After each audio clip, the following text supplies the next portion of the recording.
Westchester's own 24-hour news network. Now, the daytime edition.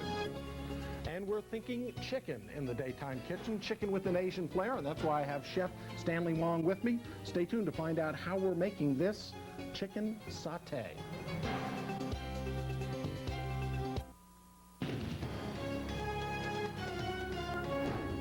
Kung Hei Bat Choi, the Chinese New Year is tomorrow. So today we've decided to add a bit of Asian flair to the show and give you a recipe easy to use. And to show us how to do that is Stanley Wong. He's executive chef of the Tanda restaurant in Manhattan. Thanks for being with us. Thank you. I know you have a big food festival coming up. It's the Singaporean Food Festival taking place at Tanda Restaurant, Rain Restaurant. And is this one of the hot, big numbers, popular numbers, satay? It is very common in Singapore. In the streets, you find it all over in the hawker stalls, like you would find it in New York City. At the hot dog, right? At the hot dog, that's right, yeah. But I got to admit, it's a lot better than a hot dog. It's a little more tasty. Yes. Yeah, I think so. What have you got set up for us today? I brought some ingredients which I also use at Tanda. Fresh lemongrass, for instance. Let me hold this up and show the folks this. You know, I hear lemongrass, and I think I've seen the ends. You know, a slight little green thing. That's right. Yeah, a bit more pointy. Yes. But I hadn't realized the stalk is really the important part. It is actually quite hard. You know, very. Oh yeah, tough fibrous. to cut. Yeah. It almost has an oniony look to the inside. You just cut the end off and the top. In here, I can smell lemon. I can smell almost like ginger as well. I mean, all tastes that I happen to like a lot. A lot of essential oils which will impart a lot of flavor into the food. Great. So the tip we are using, we just bruise it a little bit, and we use it as a brush for the chicken satay later as well to give some more flavor. Use it as a more oh, I love that. Now, this is something if I go to any Oriental restaurant, Asian restaurant, store, food store, I should be able to find it. Oh, it's very easy to find in Chinatown or Asian or Indian stores, yes. Sure, good. And folks, if you were just wondering, you're saying, yes, Stanley does have an accent, but it doesn't sound like he's Chinese or Asian.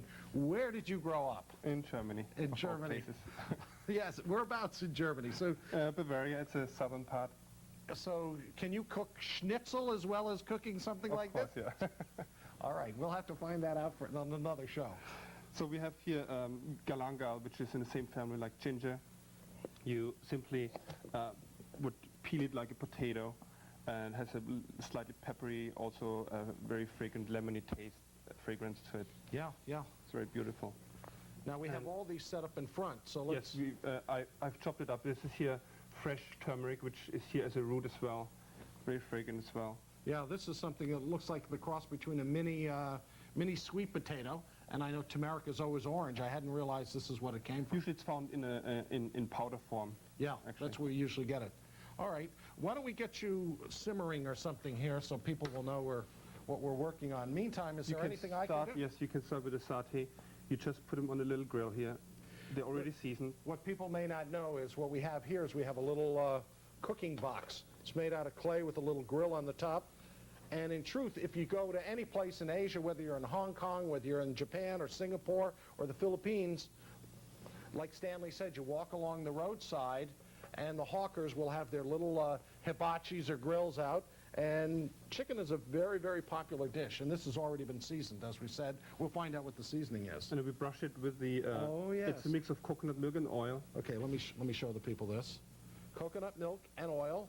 And we use, as we said before, the lemongrass. Yeah, that's right.